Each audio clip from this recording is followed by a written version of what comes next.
Swayam Prabha. Digital India. Educated India.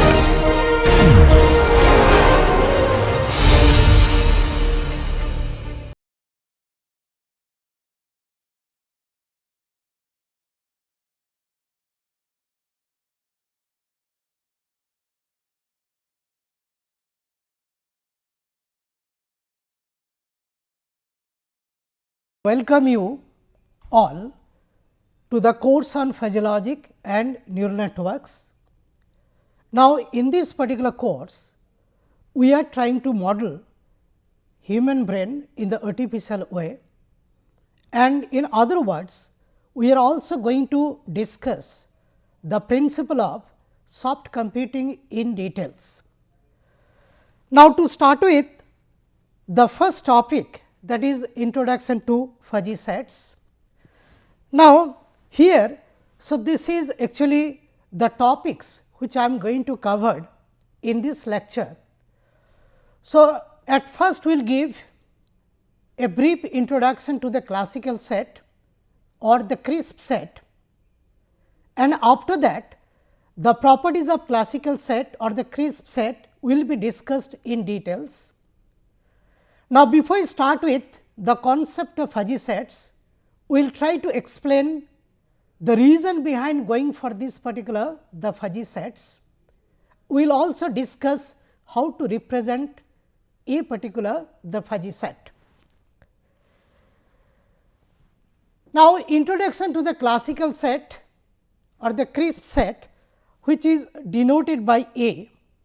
Now, before I just go for discussing like what do you mean by the fuzzy set, let me discuss what do you mean by classical set or the crisp set first. Now, to define the concept of the crisp set, so what we do is we try to explain the terms the universal set or universe of discourse. Now, let me take one example. Now, supposing that we are going to form a set of all technical universities in this world. Now, all the technical universities of this world will constitute one big set, and that is nothing but the universe of discourse or the universal set, that is denoted by capital X. Now, let me draw one universal set. Now, supposing that this is nothing but the universal set denoted by capital X. Now, next I am just going to ask another question, like can you not form a set of technical universities having at least 5 departments each? Now, if you just investigate a number of universities throughout the world will have at least 5 departments each, and there is a possibility that inside that universal set, so I will be getting a subset, and this is nothing but this particular the subset, and this subset is nothing but the crisp set. So, this is nothing but the crisp set, because this set is having the well defined boundary. So, by definition the classical set or a crisp set, we mean a set with fixed and well defined the boundary. So, this is nothing but the classical set or the crisp set.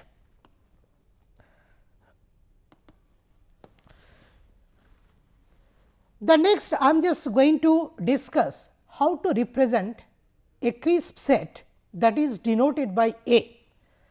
Now, if you see the literature, the crisp set has been defined in 3 different ways. The first method, so A is nothing but a collection of all the elements like your A 1, A 2 up to A n. So, the classical set or the crisp set, this is written as A equals to a collection of A 1, A 2 up to A n. So, this is one way of representing the crisp set. The second method of representing the crisp set is as follows. So, A is nothing but a crisp set, which is nothing but x, the collection of x, such that it has got the property p x. So, p x is nothing but the property, and this particular symbol indicates such that. Now, so A is actually a crisp set which is having the properties p x, and this particular small x, of course, it belongs to your the universal set or universe of discourse. Now, the third method of representing the crisp set is as follows. We take the help of some characteristic function to represent the crisp set. Now, this mu a x represent the characteristic function of the crisp set A. Now, this mu a x is equals to 1 if x belongs to A, and if it does not belongs to A, then this mu a x is nothing but 0. Now, this is almost similar to the situation whether it is a member or a non-member. So, if it is member, then the characteristic function, that is mu a x, is nothing but is equal to 1, and if it is a non-member, then the characteristic or the function, that is equal to 0. So, this is either 1 or 0. So, these are the three ways actually we can represent the crisp set or the classical set. Now, let us see the sum of the properties of this particular crisp set, but before that let me try to concentrate on the notations which is generally used in set theory. Now, this set theory you have already studied, might be during your school days or in the first year of your undergraduation. So, whatever I am discussing related to the crisp set or the classical set, those are nothing but recapitulation for all of you. Now, this particular symbol, so this indicates actually the empty set or the null set. Then this symbol x belongs to A. So, x belongs to A.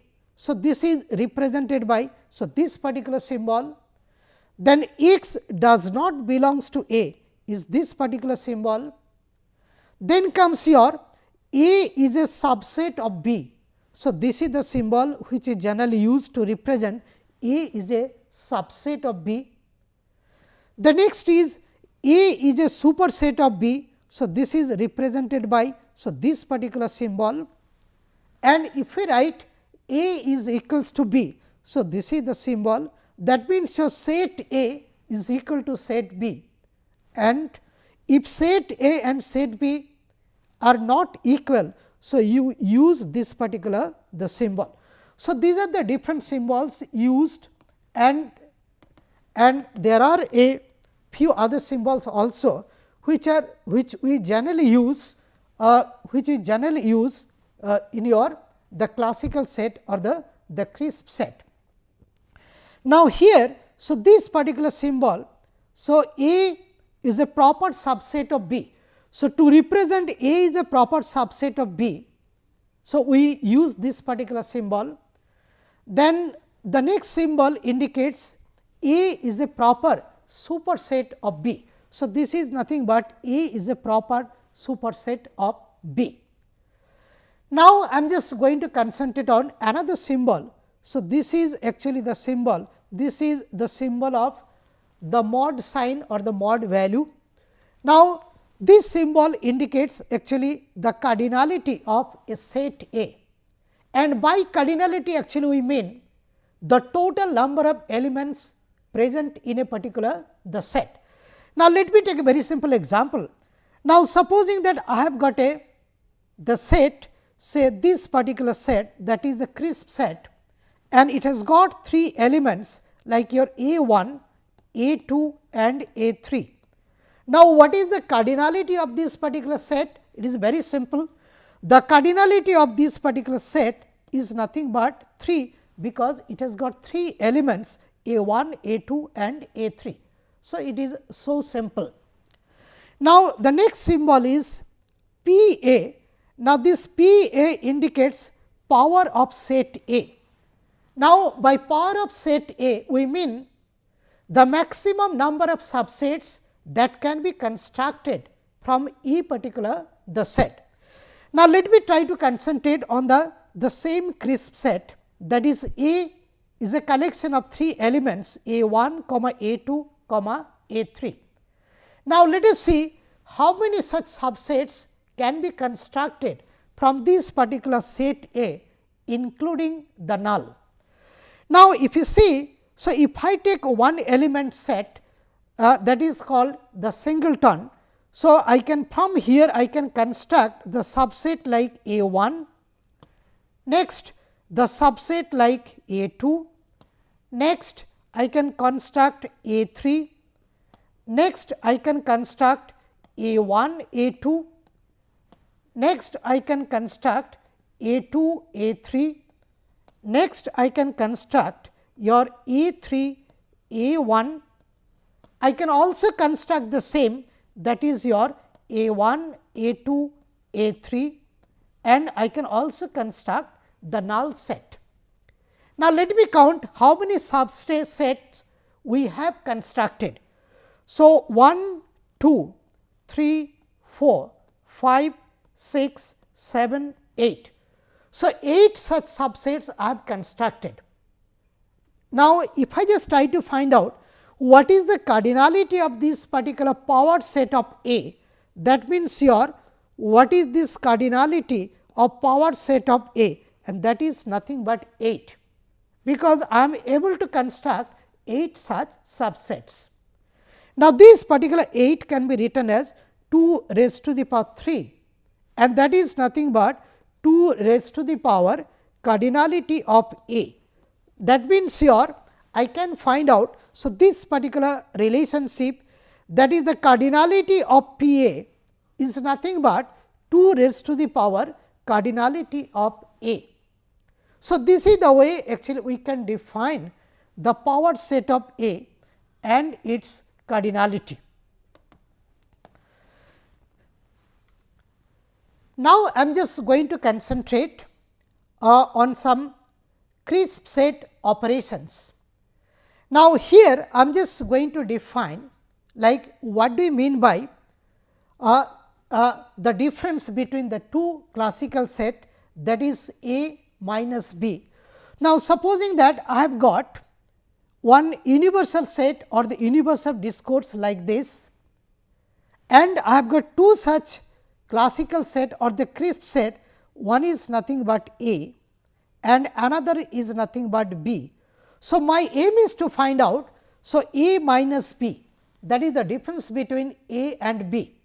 Now, this A minus B is also known as the relative complement of set B with respect to set A, and mathematically, so A minus B is nothing but x such that x belongs to A and x does not belongs to B. Now, if you just follow that, so x belongs to A and x does not belongs to B, and there is one and in between. So, I will be getting, so A minus B is nothing but is your, so this black portion or the shaded portion, and that is nothing but the relative complement of B with respect to A. Now, let me take a very simple example. Now, supposing that I have got a classical set or a crisp set, that is nothing but A, and it has got a few elements like your A, B, C, D, E, say F. So, I have got say 6 elements. Now, I have got another classical set or the crisp set, so is denoted by B, and supposing that this is nothing but B, D, F. So, there are 3 elements. Now, if I find out, so this A minus B, how to find out the A minus B? It is very simple. So, I will be getting here A, then comes your C, and then I will be getting E. So, this is nothing but the difference between A and B or the relative complement of B with respect to A. Now, there is another concept that is called the absolute complement. So, this absolute complement that is represented by A bar or A C. Now, here let us try to understand from here. So, supposing that we have got, so this is nothing but the universal set, denoted by x, and I have got a crisp set that is denoted by A here. So, x minus A, that is nothing but the absolute complement of A, and this is nothing but your. So, this your the black region or the shaded region. So, that is nothing but A C or the complement of your A. Now, this is the way actually we can define the concept of the difference between your the two fuzzy sets. Now, I am just going to discuss another, that is called the intersection between two crisp sets. Now, let me try to concentrate. So, this is nothing but x is nothing but my universal set or universe of discourse denoted by capital X. I have got two crisp set, one is called A and another is called B. So, by definition the intersection of A and B, that is A intersection B, is nothing but x such that x belongs to A and your x belongs to B. So, this is the common region between A and B, and if you see, so this particular black portion or the shaded portion is nothing but which is common to both A and B, and that indicates actually your A intersection B. Now, if I take the same example like say the crisp set which is having the elements like your A, B, C, D, E, F. So, I am taking the same example, and supposing that I have got another crisp set and which is nothing but B, D, F. Now, if I try to find out the common region between A and B, and that is nothing but A intersection B, and that will be nothing but. So, this should be common to both. So, this is nothing but is your B, D, F. So, this is what you mean by the intersection. And here let me mention, supposing that I have got two sets like set A and set B, and supposing that the two sets are disjoint. By disjoint we mean there is no common element between these two classical set or the crisp set. Now, if they are disjoint, so this particular A intersection B will be nothing but a null set. So, if A and B are disjoint, the intersection between these two sets are nothing but the null set. Now, these are all fundamentals of your the classical set, and all of us we know, and as I told, this is some sort of recapitulation. Now, then comes your the concept of the union. So, once again I have got the universal set, that is your capital X, and I have got two sets, two crisp set, one is called the A and another is nothing but your the B, and I am trying to find out the union, that is A union B, and that is nothing but X such that X belongs to A and there is or X belongs to B. That means, we consider the maximum area, and this A union B. So, this particular the shaded portion or the black portion will be your A union B. Now, once again let me concentrate on the same example, like A is nothing but your A, B, C, D, E, F, and B is another crisp set which is nothing but is your B, D, F. Now, if I try to find out what should be A union B, it is very simple. So, we consider the maximum, that means your A union B will be nothing but A, B, C, D, E, F. So, this is nothing but is your A union B. So, this is the way actually we can define your the union of two crisp sets. Now, I am just going to concentrate on the properties of the crisp set, and these are very important because the crisp set follows all 10 laws. Now, I am just going to state the laws one after another. and as I told this you people have already studied. So, this is some sort of recapitulation. The first law, now this is known as law of involution. So, it states that the complement of a crisp set is nothing but the original set. Okay. So, this is nothing but law of involution. The next is the law of commutativity. Now, it states that A union B is nothing but B union A, and another A intersection B is equal to B intersection A. So, this is nothing but law of commutativity. Next comes your law of associativity. It states that A union B union C is equal to A union B union C, and another statement like A intersection B intersection C is nothing but A intersection B intersection C. Now, then comes your law of distributivity. It states that A intersection B union C is nothing but your A intersection B union A intersection C, and there is another statement A union B intersection C is nothing but A union B intersection A union C.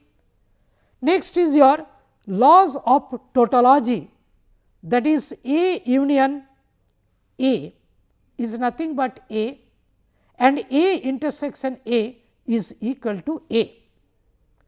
Next come laws of absorption, which states that A union A intersection B is equal to A, and another statement A intersection A union B is nothing but A. Then comes laws of identity. A union X, X indicates actually the universal set, and that is equals to X. Then comes A intersection X is nothing but A union the null set is nothing but A, and A intersection null set is nothing but the null set. Now, then comes very famous De Morgan's laws. Now, it states that A intersection B complement of that is nothing but complement of A union complement of B.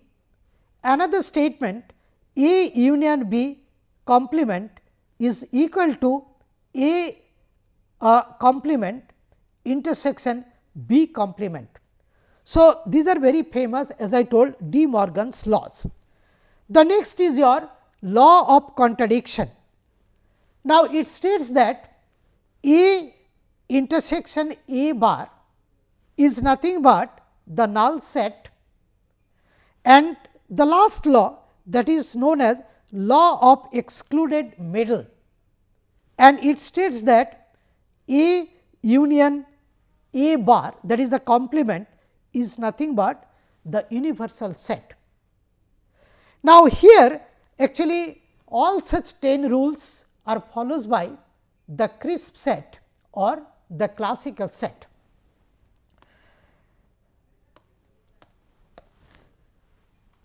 Now, then comes the concept of fuzzy set.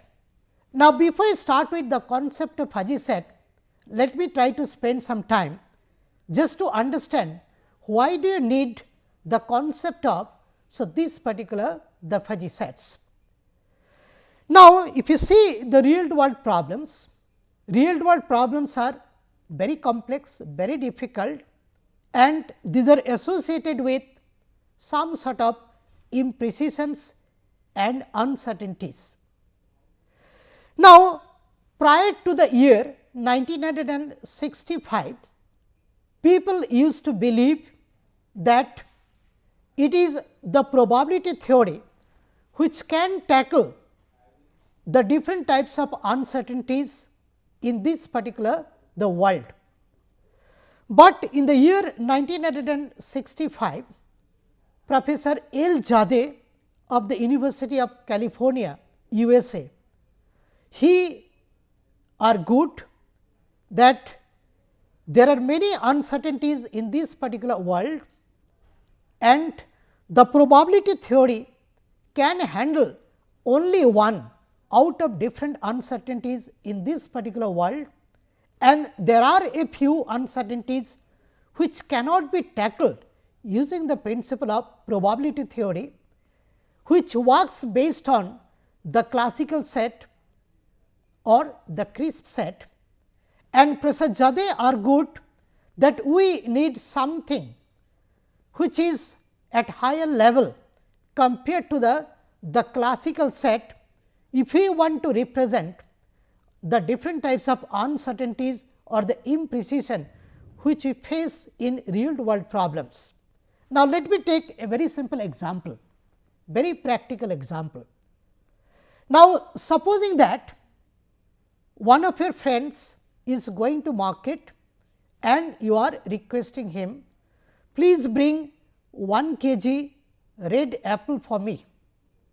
And supposing that your friend has brought that particular apple from the market, and there is a probability associated with the availability of apple, and it depends on the season. Now, there is an uncertainty of regarding the availability of the apple, and this particular uncertainty can be handled using the principle of probability theory, and the probability of getting apple varies from say 0 to 1, supposing that it is 0.6. So, with the probability 0.6, your friend has got some apples.